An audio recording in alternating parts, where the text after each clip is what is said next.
impian hidayat irsi almarhum al-mafullah Kiai Haji Abdul Rashid bin Haji Muhammad Siddiq, almarhum al-mafullah Kiai Haji Abdul Rahim bin Haji Muhammad Siddiq, almarhum al-mafullah Kiai Haji Anwar bin Haji Muhammad, almarhum al-mafullah Kiai Haji Abdul Rahman bin Haji Salihun. Semoga Allah Subhanahu wa Ta'ala ampuni segala dosa dan kesalahannya. Allah terima amal ibadahnya. Allah jadikan kuburnya raudhah min riyadil jannah bi niyatul qubur wa bi jahir Rasul. Al-Fatihah.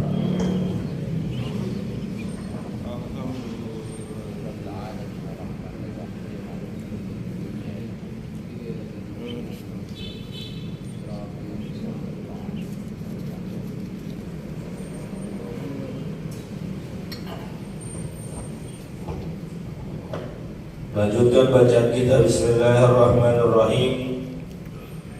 Wa an Abi Isa Al-Mughirah bin Syu'bah radhiyallahu ta'ala anhu an Nabi sallallahu alaihi wasallam qala inna Allah ta'ala harrama 'alaikum uquqal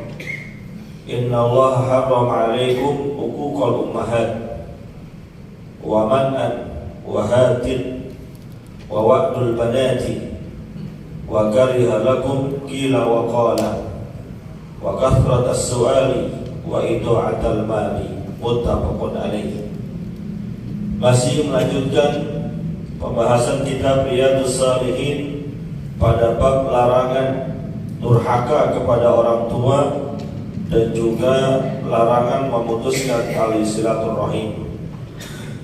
Ada sebuah hadis yang diriwayatkan oleh sahabat Nabi bernama Mughirah bin Syu'bah radhiyallahu ta'ala anhu, bahwasanya baginda Rasulullah sallallahu alaihi wasallam bersabda, "Inna Allah ta'ala harrama 'alaikum uquqal ummahat." Sesungguhnya Allah Subhanahu wa ta'ala mengharamkan bagi kalian durhaka kepada para ibu. Kenapa di sini disebutnya al-ummahat, para ibu? Karena memang kalau kita lihat pembahasan berbakti kepada orang tua, ibu itu perannya 3 kali dibandingkan seorang ayah. Bukan berarti seorang ayah perannya kecil, enggak. Ayah perannya juga besar, suami perannya juga besar. Tapi ibu juga memegang peranan yang tak kalah besarnya dibandingkan seorang ayah. Walaupun mungkin seorang ibu tidak bekerja, dia hanya mengurus rumah tangga, tapi mengurus rumah tangganya seorang ibu, mendidik anaknya, mengarahkan, mengajarkan, mengajak, menjadi suri teladan bagi anak-anaknya. Ini merupakan peranan yang sangat luar biasa. Makanya dalam suatu ungkapan dikatakan al-ummu madrasatul ula. Ibu adalah sekolah pertama bagi anak. Kalau ibunya ahli ibadah, ibunya suka ngaji, ibunya bertutur katanya yang baik, halus-halus, ibunya penyabar, penuh kasih sayang, insya Allah nularin ke anaknya.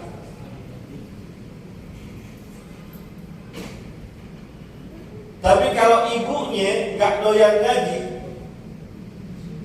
ibunya nggak doyan sholawatan, anaknya pasti nggak doyan. Karena kan anak itu interaksi yang paling sering terhadap ibunya. Makanya kan cakep banget tuh tapakulan dan tabarukannya orang kampung kita. Kalau lagi 4 bulanan ataupun 7 bulanan, ibunya kan dipanggil sama ustazahnya, suruh ngapain?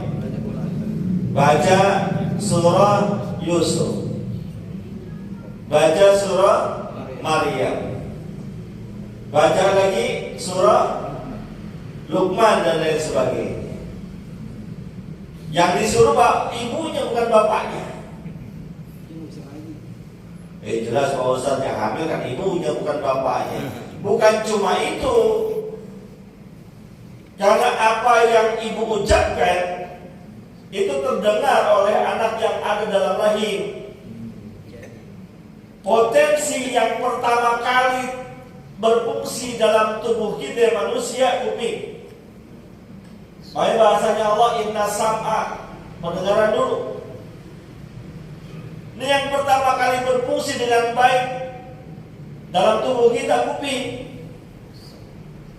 Baik baru brojol dari rahim ibunya. Dianjurkan untuk azan komat. Nggak disuruh lihat masjid tuh, lihat masjid tuh. Enggak.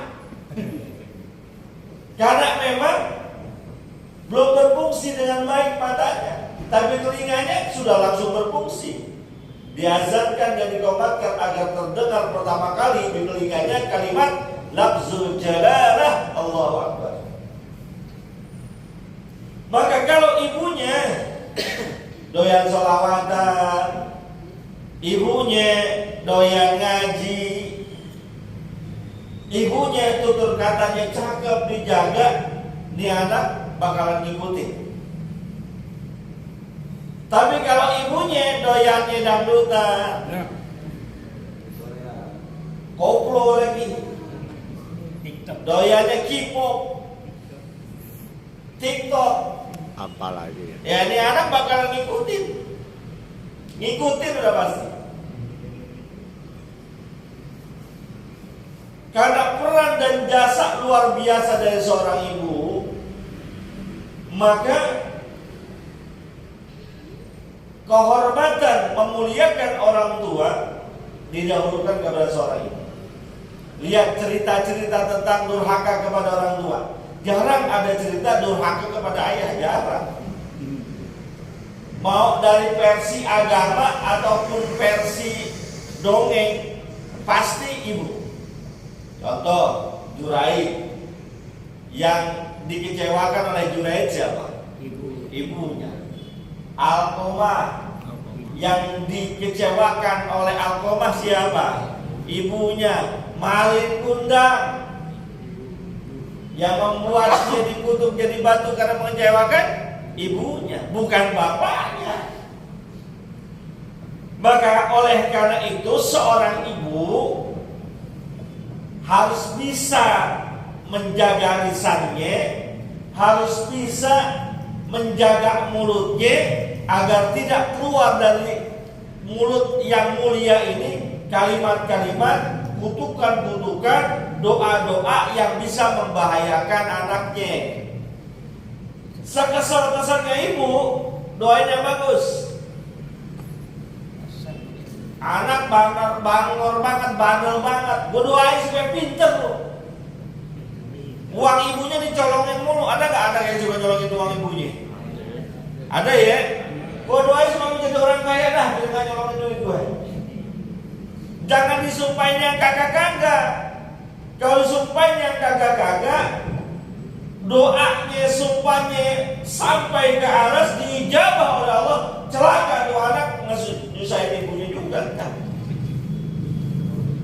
Kalau ummahat, durhaka orang tua, hati-hati.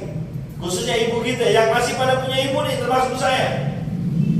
Jangan sampai ibu kita menangis karena kecewa, sedih dengan kelakuan kita. Buat ibu kita seandainya pun menangis karena terharu akan kebaikan-kebaikan kita. Tuh. Jangan sampai dia kecewa. Apalagi nangis. Karena tangisan ibu kita bisa menjadi bendungan kita masuk surga Allah Subhanahu wa taala. Tangisan ibu kita karena kecewa terhadap kita bisa membuat kita semakin dekat ke neraka Allah Subhanahu wa taala. Hukum kalau hati-hati. Yang kedua,